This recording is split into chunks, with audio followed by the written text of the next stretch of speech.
doing this, like Yeah, this. he's got his whistle in his mouth. I was just watching it. He's got his Yep. whistle in his mouth, and he is blowing that play dead. So, in other words, that was a dead ball foul. And according to this Raiders guy, I'd have to look up the rules and stuff. But according to him, since it was a dead ball foul, you cannot have a recovery during a dead ball foul. He goes, sure. It was a bad snap and it was a fumble. He goes, but it was a dead ball foul. The play never happened regardless of what happened on the play. He goes, it was blown dead. He goes, we should have gotten that ball back with the. Now, at that point, they were supposed to get a 10-second runoff, but there was 13 seconds left on the clock. That would have still gave them a shot at a field goal. Now, mind you, that would have gave them a shot at what, a 54-yarder. So, still not a guaranteed win. In fact, he had missed, what, 3 of those past 50 yards. That's true. Well, whenever you go to the speculation part of it then, and, whether people like it, whether they don't, whether we agree, disagree, that game ended with an illegal motion, penalty that was declined, and the Chiefs were given possession of the ball. Yeah. So the problem, the NFL explained it as since it was a pre-game snap or whatever. Here, I'll read it off. Clickbait. Get it off of there. Had the clock been running, so the clock was not running. Had the clock been running at the snap, then by rule, an illegal shift would convert to a false start. Since the clock was stopped, spike on the second play, so they clocked it on the second down and ran an illegal shift is a live ball foul. Now, mind you, this is what the Raider guy said. He goes, yes. He goes, but the problem is the line judge came in and blew the whistle. He goes, that means that maybe the lineman heard the whistle and didn't continue on with the play. He goes, that's why it had to be a dead ball foul. And you can clearly see that line judge coming in, blowing his whistle, and waving it dead. Now, the other referee then decided, oh, well, that was supposed to be a live ball foul, but I got to give it to that Raiders guy. He's right. And since that judge came in and blew it dead, regardless of whether or not he had the right to do that or not, that should not have been Chiefs ball. I mean, as I'm looking at it as an unbiased, I'm biased, don't get me wrong. Right. But if I was looking at that from the other end, that should not have been the Chiefs ball. That should have been a 10-yard that should have been a 10-yard penalty with 10-second runoff, 3 seconds left on the clock, and giving the Raiders a shot at kicking the field goal. Would it have been a 10-yard penalty or a 5-yard? Well, since it's a dead ball foul, it would have converted to a false start, and it would have been a 10-yard penalty. Usually a false start penalty is 5 yards. So, okay, then sorry, false start, 5-yard penalty. Well, and I don't recall what yard marker they were on. I can tell you. Hang on. Yeah, I was thinking that it was going to be a hell of a kick either way. So, yeah, they were on the 35-yard line. So would have been a 50-yarder then. Well, they were on the 35-yard line, and you go 13 yards past that. So it would have been a 45, 46, 47, 48-yard field goal.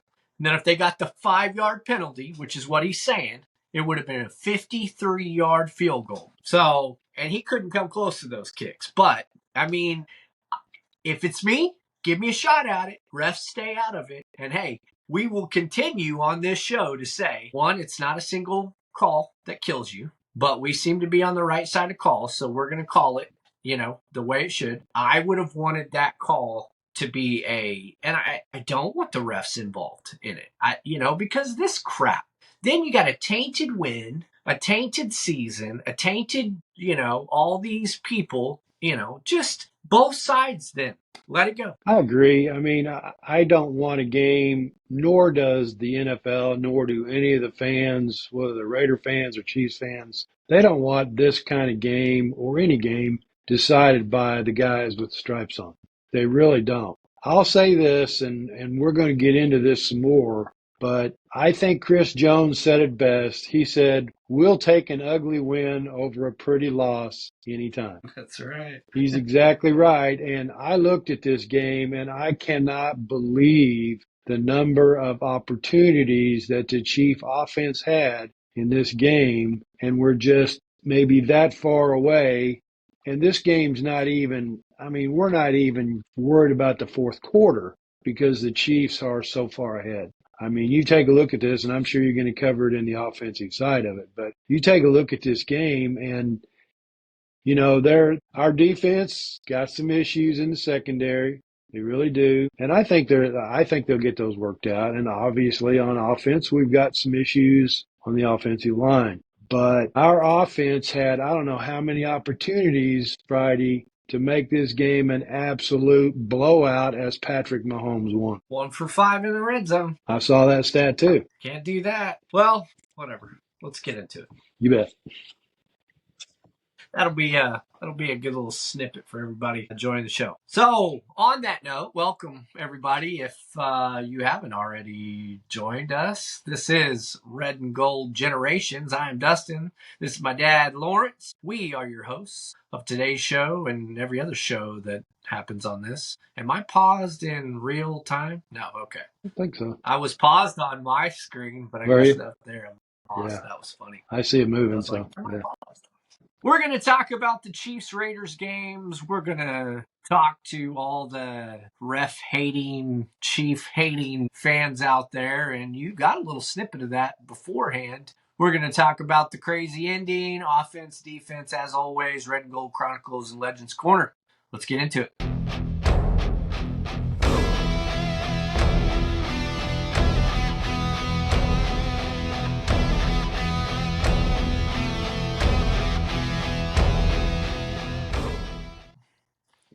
All right, Dad, you want to start us off with the defense?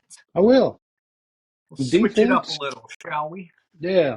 The defense, in my opinion, really didn't play that bad of a game. There are some issues on our defense that's causing us some problems, and they are big plays. And if you look at the Raiders' touchdowns, they were big plays. This game started out with one of these penalties that everybody's so wound up about on a regular basis. And this penalty was one that was called on air against the Chiefs whenever the punter put that ball inside the 1 yard line. And I thought we were going to get it at the quarter line or whatever it was from when the game was being played. Well, we come back from the commercial break and we find out that the call has been reversed and the Chiefs now have the ball at the 20-some yard line.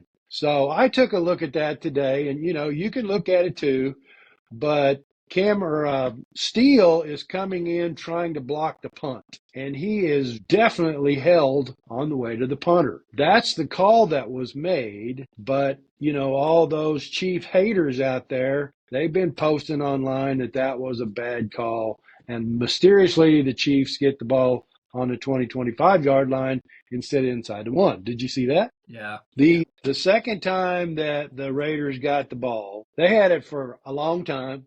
10 plays, they ran it 80 yards. They still didn't score, but they had a 43-yard completion. Here again, we've got some issues in that secondary. I don't know if they're getting confused on the coverage, if they're flat getting beat on the coverage. I think it's a combination of both. We've talked about it. We got a young secondary, but, we're giving up too many yards that way. But that ended in a Chris Jones sack. So we kept him out of the end zone, field goal only. I believe in the first half they missed the field goal, one of the misses that he had, and then they pretty much killed another drive with a Jones sack. So in the first half,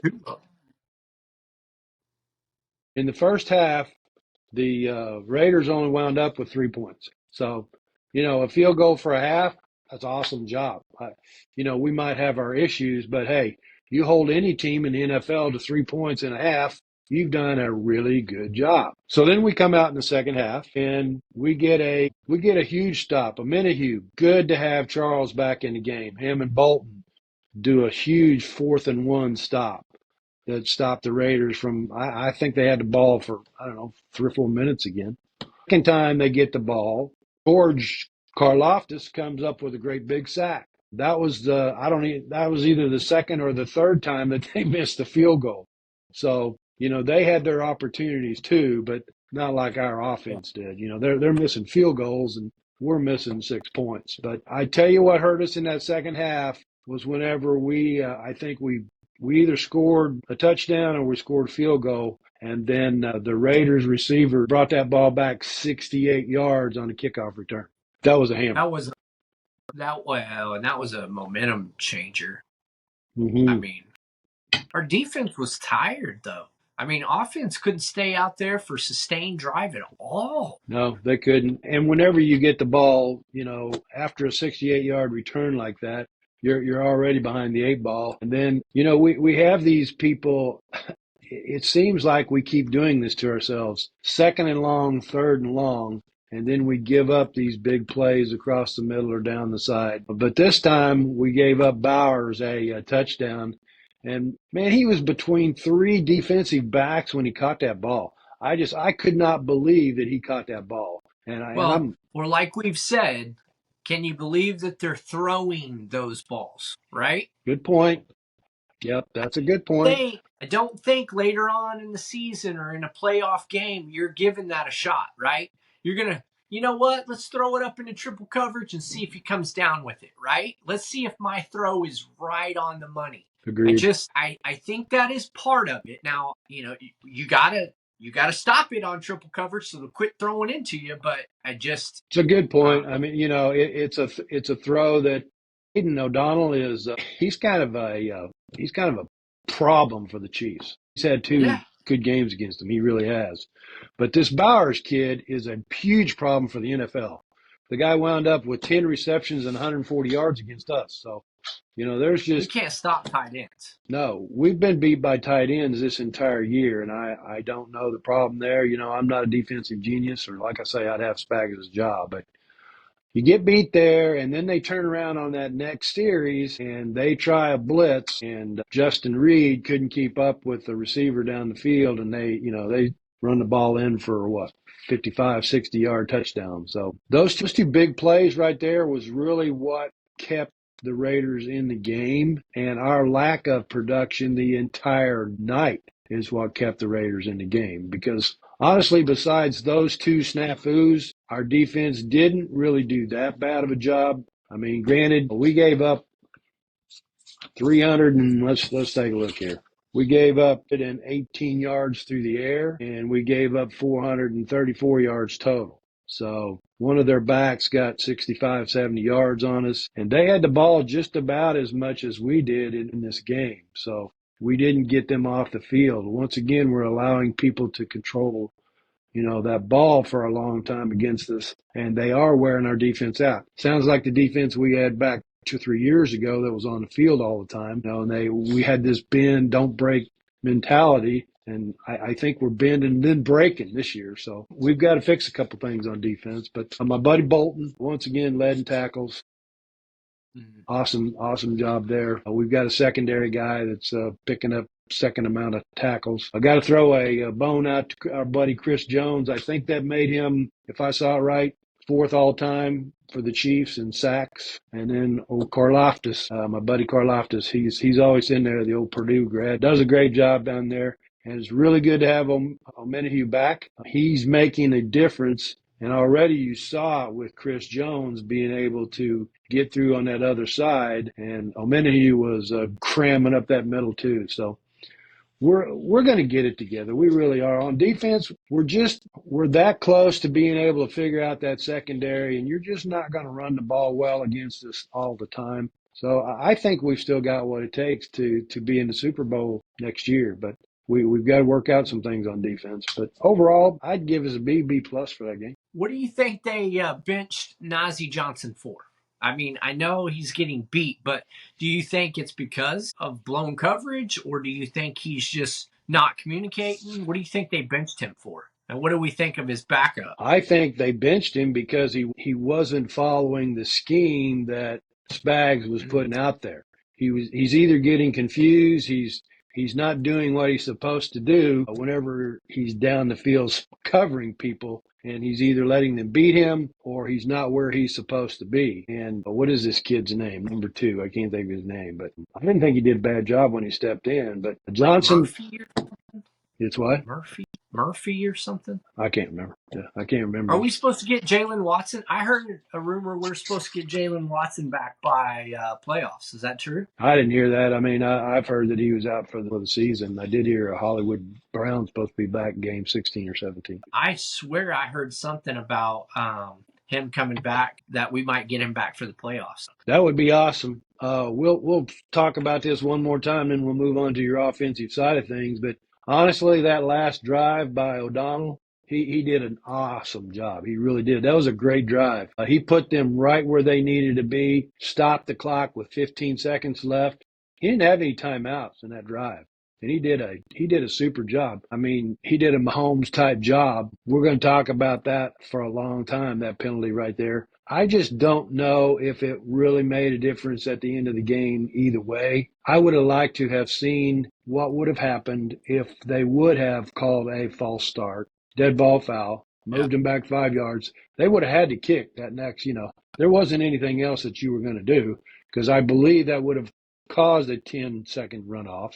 Yeah. So we'll never know. Yeah, they had to have kicked the ball, and as we figured it out, it would have been about a 53-yard field goal, because then it would have been a false start, 5-yard penalty, either or illegal shift, 5-yard penalty. But refs called it.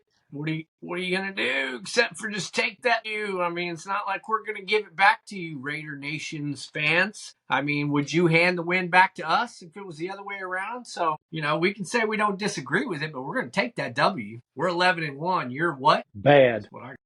Last in the AFC West, buddy. Yeah.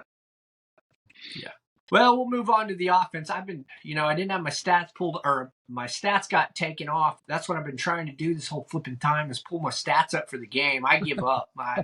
I'd have to dive into it. So just forget the stats. I know, Mahomes only had 1 touchdown. We were 1 for 5 in the red zone. That's a killer right there. He missed 2. Once again, if Kelce, we love Kelce and Mahomes for being Kelce and Mahomes, but Mahomes thought Kelce was going to go one way, and Kelce went the other. And, most of the time, those two boys are on the same page. They were not on the same page. That was a wide open touchdown. There was another one, I want to say, was a wide open touchdown. Which one? My opinion, there were 3 of them. The very first drive of the night, Justin Watson was open down the field. Mahomes overthrew him. Remember D-Hop back there doing the one hand? He was open. Mahomes overshot him. Like I said, I don't like these games coming down to the guys with the stripes on determining who wins or loses the game. But the Chiefs have got to pull it together when it comes to the offensive side. And I'm not blaming anybody, and we kind of saw it last year. But we've got the second drive of the night. Somebody. Yeah. I'll blame somebody. That's Wanye Morris. I'll blame somebody. That boy.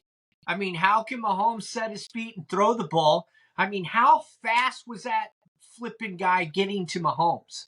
Mahomes didn't even have time to take a breath. I mean, he's getting beat with this stupid arm move. And as the announcers were saying, it's on tape. This is the same move the guy does all the time. So you're not looking at tape. You're not preparing. And honestly, sorry, coaches, you're not preparing your player and then pull him out of the game after about the 3rd or 4th time he's doing that. Oh, there's the thumbs up thing. Yeah, I see it. Yeah.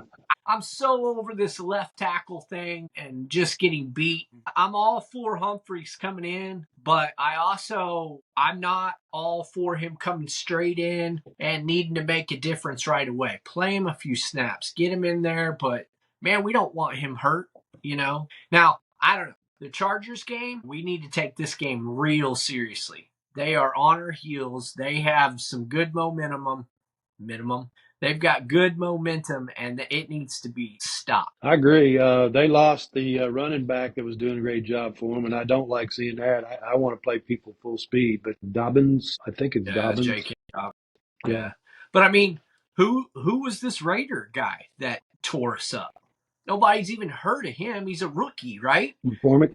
Yeah. So we don't need a good running back to hurt us. I mean, we couldn't run the ball ourselves. Let's stay on the offensive side of things. We couldn't get the ball running. I think we abandoned the run awfully quick, and Andy Reid talked about it. He's like, it wasn't working, so I abandoned it. And I'm like, that's great and all, but we moved the ball well though. We moved the ball well. We did not capitalize. We made 5 trips to the red zone. If we get 3 of them, that game is a blowout, right? Exactly. Yeah, I mean We that's hit 1. yeah. Thank goodness, right? Hey, right. Came in knocking down field goals, almost made that 59-yarder. And I mean, he was on the money, just a touch short. But I mean, he was on the money. So, boy, that's nice to see. It is. I don't know if he's going to be kicking this next Sunday evening or not, but it's like we've talked about already. The missed opportunities is what I see really standing out whenever I went back and I watched this game. We're missing things that would make the difference in us having just an offensive explosion. And we should have in this game. Both of the first 2 drives, missed passes that could have pretty much been in the end zone both times. And then you got Travis turning one way and Patrick throwing the other, and you got Diop standing on the back line, and he throws it too high for him. So even 3 of those, turn those into touchdowns instead of field goals, and Yeah. we're not worried about who came up with that ball at the end of the game. It wouldn't even that play wouldn't even have happened because it wouldn't have mattered. Right. Yeah. Wouldn't Now, matter. we are talking about penalties, and right at the end of the first half, there was a 10-second runoff. I'm trying to remember what happened. One of the chief receivers caught the ball. I don't remember if it was Worthy or who it was. Might have been D-Hop. But they first ruled it incomplete. Then they turned around and ruled it a completed pass, then took 10 seconds off the clock on us. And then Patrick had to spike the ball to kill the ball then. Yeah. And then that's when the kid tried the 59, 60 yarder and didn't hit it. Got a few yards in, What kind of screwy system we got there that we're taking 10 seconds off, penalizing the team because you had to relook at, and I understand what they're saying because they're saying if it was a live ball, if he would have got up and, kept running with the ball, might have been a different outcome. But, we got to get to the point where the refs don't have a say in what the outcome of the game is. Blow teams out. Do what the Lions are doing. The Lions don't have any reason to be wondering who's winning that game with 2 or 3 minutes left in the game. Everybody knows, with the exception of the Bears. We broke some NFL history that isn't the greatest. It was the 14th straight, I believe it was the 14th straight game that it has come down, 14th consecutive game that it has come down to a 1-score game and we won or something like that. The last 14 consecutive 1-score games, and that's the most in NFL history. That's what the Chiefs fans have had to deal with. So when we say it's always a close game, it really is always a close game. Yeah. We broke an NFL record showing that it's always a close game. So we can't put teams away, and I just don't understand that. Look at the Bills just destroyed the 49ers. Now, mind you, Christian McCaffrey got hurt. It's a snowball game and stuff like that. I mean, why can't we just put a few teams away? Just a few.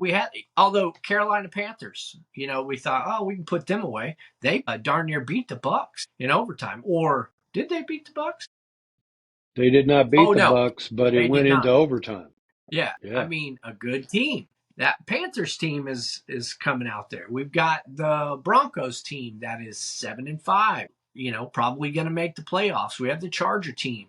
I mean, you go and look at our schedule now compared to everyone's, and we do have the hardest schedule in the NFL, and we're sitting at 11-1. So obviously we're doing some things right. Mahomes said it. He goes, we just can't, and we've said it on here.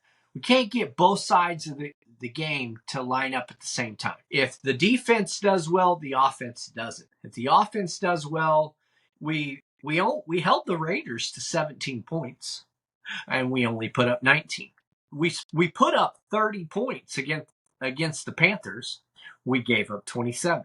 Mm-hmm. I mean, Denver Broncos, we only put up, I don't remember the score of that game. It's just we can't We can't get the defense to shut down one side as the offense takes off. It's like, you know what? Both of us will suck together or something. I don't know what it is.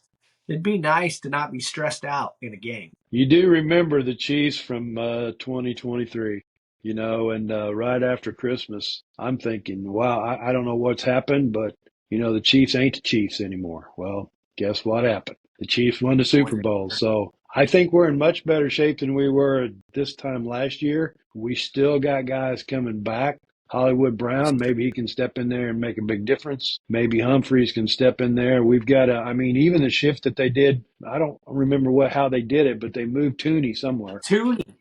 They put Tooney on left tackle. I don't know who went where Tooney's supposed to be, but Wanya Morris does not need to play ball for a little bit. Put him on the practice squad. Obviously, he doesn't know how to set his feet. He doesn't know how to take hand pressure. And if it isn't Wanya Morris is letting people by, it's Jawan Taylor going, I'm not letting anybody by. I'm going to hold them forever.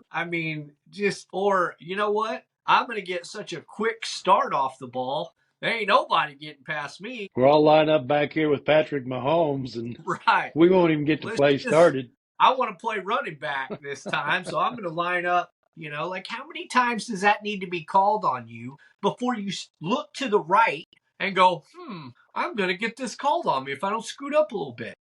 Really? Is 4 inches? If you need 4 inches, maybe we need to let you go next year. Do you remember the game when they made fun of Mahomes talking to the refs and asking if they would let him know, and everybody was saying Patrick was wanting the refs to let him know when the other team was coming or something. It was actually how his guys were lining up before the ball was snapped, in particular Jawan Taylor, and, let me know if he's lining up too far back there. And I don't know, he hasn't been picked on near as much in the last couple games as he was for a while. But Wanya Morris was flat getting eat up by this kid Friday, and that's a situation that Wanya, he owned up to it, which I appreciate, but I don't know if there's much he can do about it. I think you made a good point. This guy has done this the entire year. Why aren't we preparing Wanya Morris for somebody who has really strong attack like that and is going to throw him off and have him be planted better, or put a chipper over there? Put Pirine in there and let him chip away at, I understand those guys got Mad Max on one side and this kid on the other side, number 44. So it was kind of a double-edged sword whenever Mahomes went back. How many times did he get sacked? He get sacked, 4 or 5 times again? Yeah, he's been sacked 20 times in the last 4 games. 20 times in 4 games. Wow. That's insane. Yeah, we can't do that. And we're like, why are you missing a throw by a foot and a half when you're getting sacked 20 times in the last 4 games? He just can't, he's needing to make decisions so quickly. Even half as quick as you already have to make them quickly in the NFL. So, that's always been how you get to Mahomes. If you pressure him, you're going to get to him. So we need to run the ball. We need to run the ball 30 times a game, and we need to run it effectively, because when we did that, man, that helps. So load the box up. They're playing 2 deep safeties. Load the box up. Here we go. I'm not a coach, but whatever. Like you said, I'd be in the NFL if I was. But put Xavier Worthy on one side, DeAndre Hopkins, go route, right? Tell me what league is going to let Patrick Mahomes have man-to-man on either guy without running 2 deep safeties. Mm-hmm. No, they're going to drop the 2 deep safeties. That's right. Put your tight ends out there and run the ball. And why can we not run it effective that way? I don't know. We've got Pacheco back, and I guess he was on a count Friday to, kind of let him get back in. And what does he do? He pulls off a 34-yard run. That's the longest the Chiefs have had this year. And you've got him and a guy who's just, we've sang his praises for 8 or 9 games now. Kareem, we didn't even hardly see him in this game. And when you got that kind of a 1-2 punch, I agree with you. Run it until they simply can't do anything but run into a solid wall, and then get a little play action off of that. And again, you're saying the same thing I am. If I was an offensive coach in the NFL, I would be sitting here piddling around in Southwest Missouri. But it sure seems simple from this armchair. All right. Well, let's move on. How about we start with a little Red and Gold Chronicles? Got a couple for you. Let's see which one. All right. Do you know how many seasons that the Chiefs have been headed to the postseason? Consecutive years in a row. See, since 1806. 10. 10. Kansas City Chiefs officially punched its ticket to the playoffs on Friday for the 10th straight season. That marks the second longest streak in the NFL behind the 2009 to 2019. What team? Yeah, Patriots. Patriots. Yeah. They're the only team with a longer streak, and it's 11. So we're right behind them with that. That's amazing.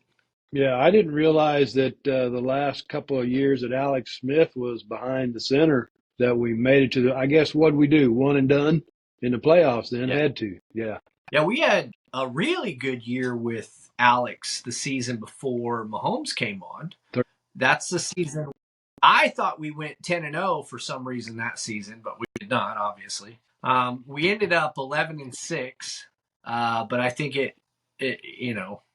we had a first round bye, and then one and done, just in the playoffs, just couldn't do it. But yeah, we have made the playoffs. I mean, that's pretty impressive. 10 straight seasons, 4 Super Bowl appearances in those 10 seasons. Exactly. And 3 wins. That's a dynasty. It is. And, going back to those years when I remember us struggling so much that I just about had to shut the Chiefs off. I didn't, but they drove me crazy. It's been a good ride. It really has. I really didn't realize that we've been in the playoffs 10 years in a row, but very impressive. That really is.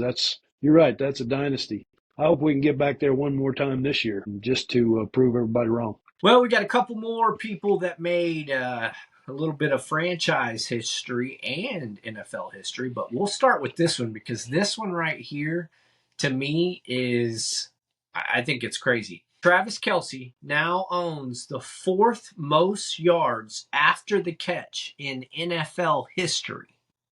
And he is only, 60 yards behind Terrell Owens for 3rd. So he's about to be 3rd all time, and he's only 200 yards behind 2nd. Yards after the catch. Old man Travis still has it, still cooking along. You got to love the guy, and you got to love his effort and, his teammanship. He's one of a kind. There's no doubt about it.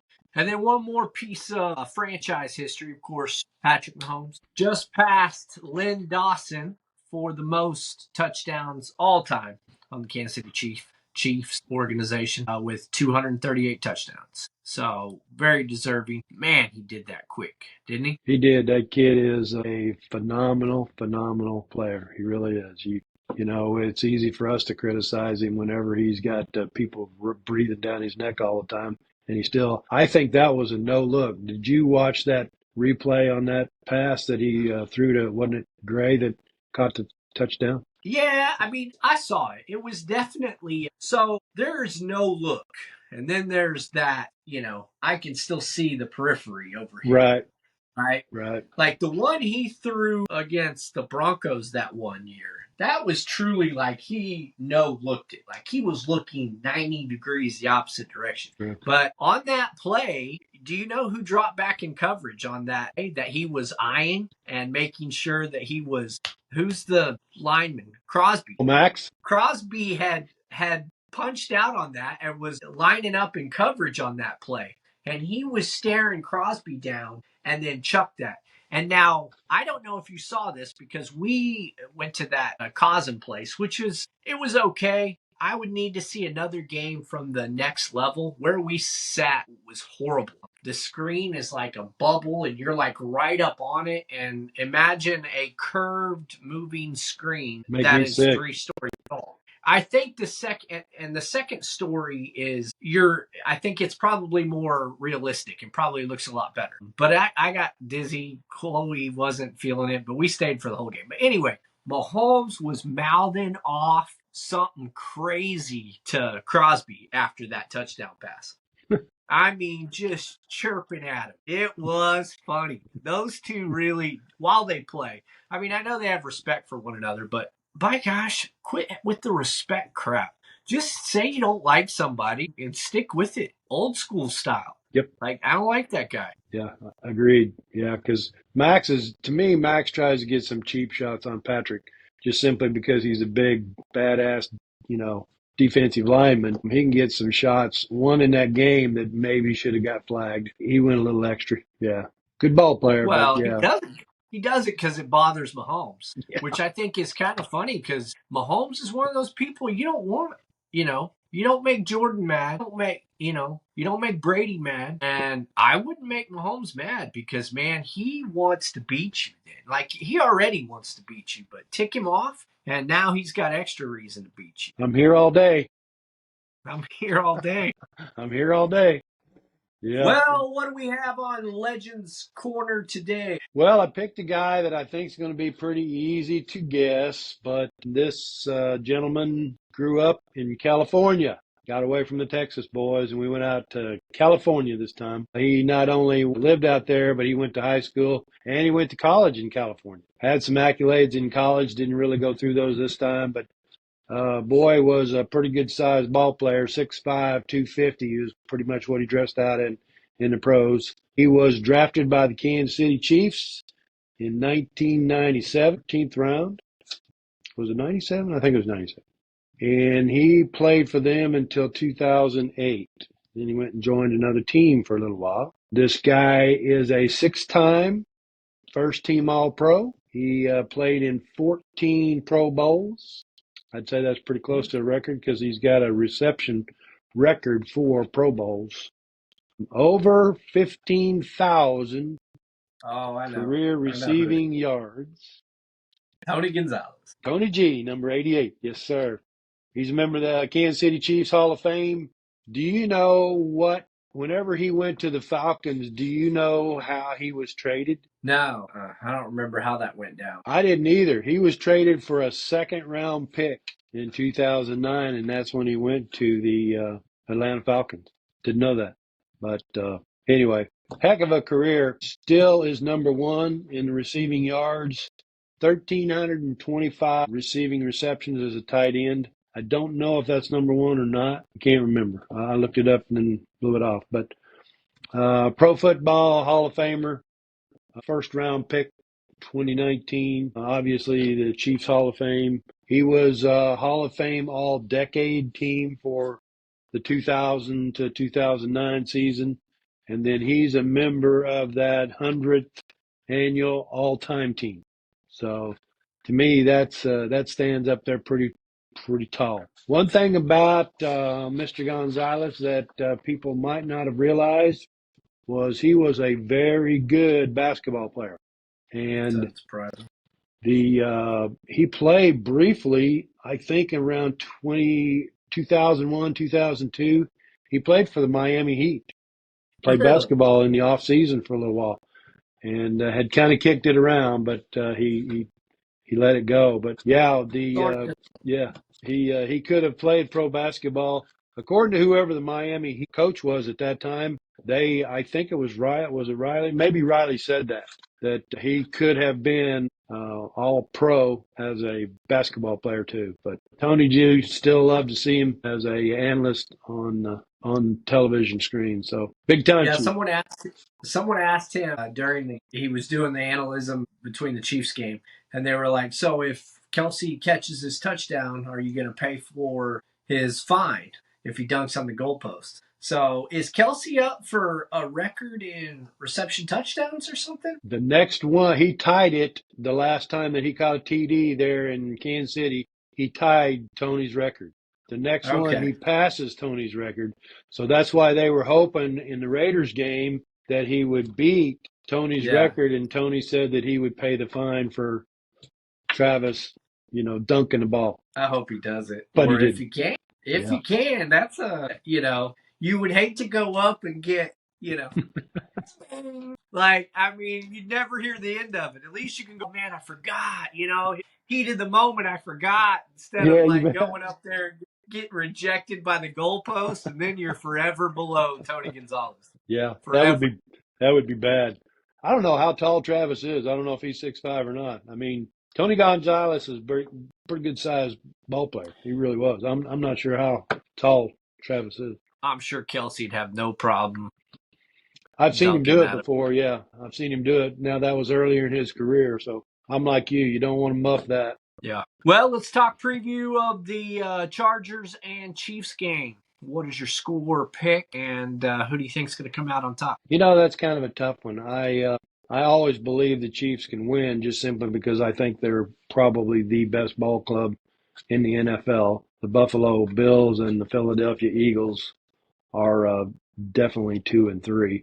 I don't know if the Detroit Lions are real or not. There'll be people that'll not like me for that, but that's okay. This Chargers game, I think we can score 3 or 4 touchdowns. So let's say we're going to score 28, and let's say that we're going to hold them to 14. So I'll call it now 28-14. I think we can get untracked a little bit on the offensive side of the ball. Well, I think we're going to beat them. I think because it's such an important game and we know those Chargers so well, I don't think they play as loose as these other teams. I think we see our defense get on track a little bit better. I do think we're going to give up some points to them, though. I don't think it's going to be as low scoring as you. I think 3 touchdown game by them. Maybe 2 touchdowns and a field goal. I guess we could do that. I'd give them 17. Yeah, all right. I'll call 17. And then, yeah, I'm giving us 24. I think it'll be a 24-17 game.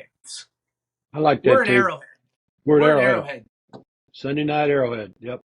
I might have called it different if we weren't, but, it's going to be cold. Welcome to Missouri, cold. You bet. I hope so. I was telling Madison, I was like, Buffalo tried that cold game against us. Didn't work because, see, we'll start you up in the 60s and then we'll drop you down to like 10 degrees. You walk out to Buffalo when it's cold, so you just kind of have to acclimate. We want you nice and feeling warm, and then when you get out on the field, it's like a cold burr comes in and just immediately freezes your fingers. I mean, look what happened to Miami Dolphins. As Shannon Sharp said, it was the best thing I heard all last season. It was the Miami Dolphins lost that game coming off the bus. They stepped out into that cold off that bus and they immediately lost that game. And he's like, I was a part of a team that lost a game coming off a bus. He goes, it's too cold. He goes, it was too cold. Nobody wanted to be out there except for the Chiefs. I agree. Tyreek Hill didn't even want to be out there. He didn't want to play against that team. He knew what was coming. I would have hated to have played in that game, man. I can't imagine what it felt like to get hit out there. And I know that feels heated. So I don't know what the actual temperature was on the field. But when you got 140 people that, got frostbite of some kind, and people, I mean, it's bad. People lost, digits probably over that game. I don't know if that's a good idea to be playing. Yeah. There were people that they were talking about, they shouldn't have let the fans on the field. We had people that lost, fingers and toes. And I'm like, what are you, government? No kidding. What are you? Don't want to let people go to a football game. Yeah, exactly. Well, sayonara, everyone. Go Chiefs, and Raiders, you suck. I like it. Until next week. Until next week. You betcha.